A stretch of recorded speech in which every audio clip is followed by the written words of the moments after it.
All right. What are your thoughts on self-driving trucks? Man, this is. Oh man, So from a trust standpoint, I don't trust the technology yet. I know we got self-driving trucks on the road right now. I know there's a company. I believe his name is Otto. I see them a lot, like down on 10. I've seen them around Houston and stuff. But they got a human in the truck, so something goes wrong, a human can take over. So the technology is not foolproof yet. And even when it's to an acceptable place for reliability, it won't be foolproof. So there's questions that need answered on that end also. So so here's the thing. I'm old enough to remember life before computers with rotary phones, TVs that had 2 dials on it, and you only had a couple channels. Had to adjust the rabbit ears. At the end of the night, they play the Star Spangled Banner, and you would get the little rainbow bars on it, and the channel would sign off. And that was it till morning. And I remember as computers came into being, and people started buying computers for the home.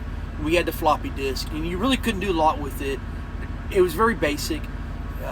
And we started getting games like Oregon Trail, and everybody's like, "Oh man, we got Oregon Trail! It's a great game." And then we got the home game systems like Atari, and that was a big deal. And those games progressed, and then we progressed into like the Nintendos and stuff like that. And the computers progressed. And I remember a guy a couple blocks over from me. He got a Commodore 64. And everybody's like, "Oh man, you are high. I mean, you're big money. You got a Commodore 64. Like that's amazing." And we all wanted to see it, right? It was nothing. But the phone that we're using to watch this video on, or that I'm making this on, has more computing power than every computer in the town I grew up in combined. Like it was so primitive, compared to now. So I have grown up with the advancements in technology, and so people in my age group, we have learned how to roll with it, how to adapt to it. We've learned how to use it. Some of the stuff we just haven't bothered to learn because we just haven't. But so we see how this has progressed, and then we see things like Uber trying to self-driving car and they ran people over. We see Tesla's self-driving mode, or the autopilot mode, and we've seen some very deadly accidents out of it. We have seen a company testing a self-driving truck on the Florida Turnpike, and it just shut off and stopped in the middle of the turnpike. And it took them a while to get someone to it to get it moving. So the technology is not there for us to implement this yet. But it's coming. It's coming very rapidly. A couple years ago, I was like, "Oh man, we're 15, 20 years away." But technology is advancing so rapidly now that time is coming quicker and quicker than a lot of people are willing to admit. So the people that say that drivers will never be obsolete, never phased out, these are the same kind of people that said the wagon will never be phased out. Technology will phase us out as drivers. I believe your dry vans will go first, and I believe your reefers will go second. And then somewhere in that mix, you're going to get your flatbeds and your end dumps and your side dumps and your cattle, your livestock haulers, your tankers. They're going to go. I'm not sure what order this is going to happen beyond the dry vans. I believe I'm in the last segment to go. Just because there's a lot more involved in trying to figure out how to move without hitting things and staying on route and making turns and backing with multiple trailers when you're dealing with loads that are 12, 18, 24, 26 feet wide, when you're dealing with loads that are 15, 16, 17 feet tall. And when you're routinely running, over 100 feet long, sometimes, 200 to 300 feet, there's a lot more involved there. So naturally, technology is going to take longer to get to where it can adequately do that job, but it will. And my segment in the industry, the human element, will be phased out. But that begs another question. What do we do with all these drivers?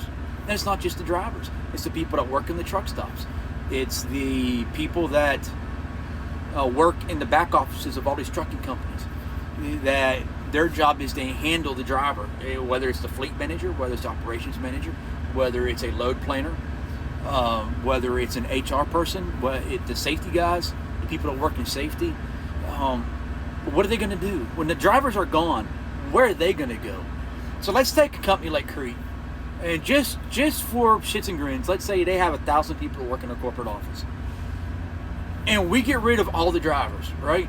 So that means we don't need fleet managers. We don't need the operations managers that handle the fleet managers. We don't need the load planners, because now, once we are fully autonomous with the trucks, we can go to a full AI dispatch system.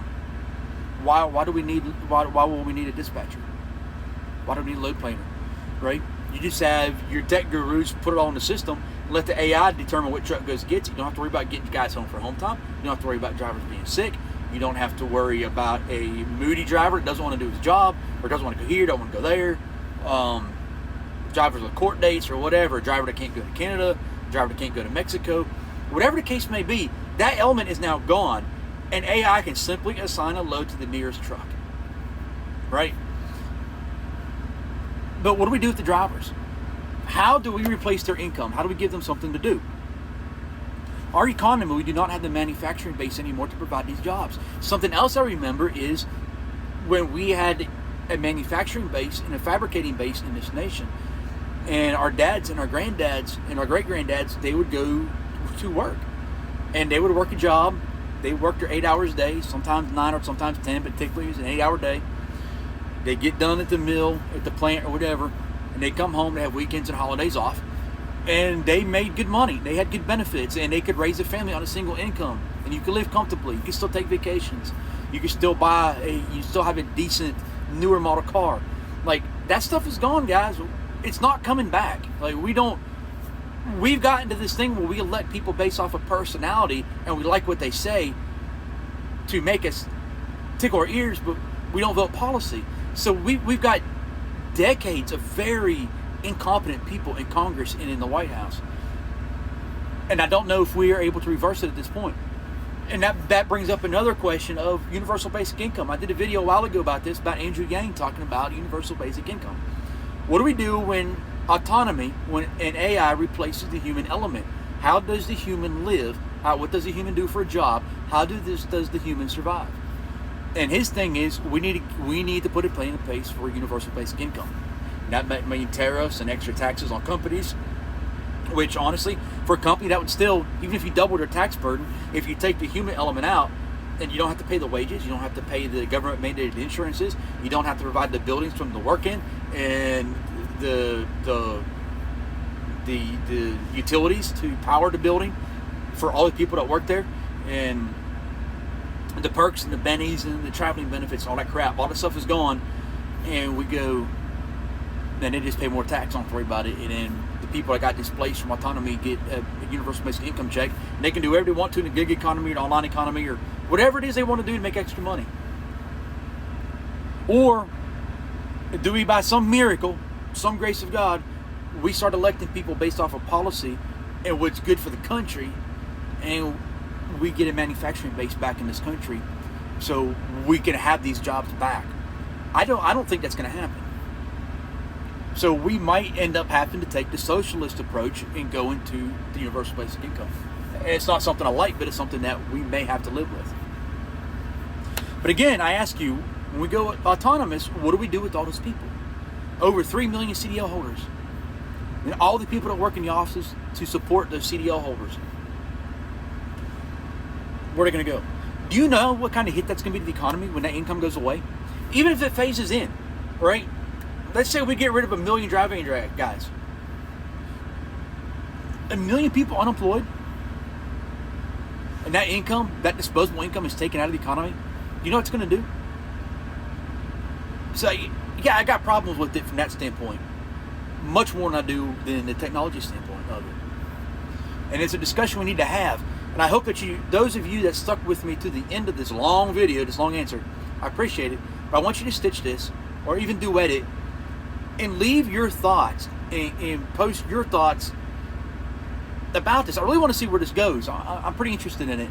And please give it a thought-out, reasonable response. Not just, no, you're stupid. Hey, shut up, stupid. Get back in your white Volvo and start whispering out your panties or whatever. I don't care. But, yeah.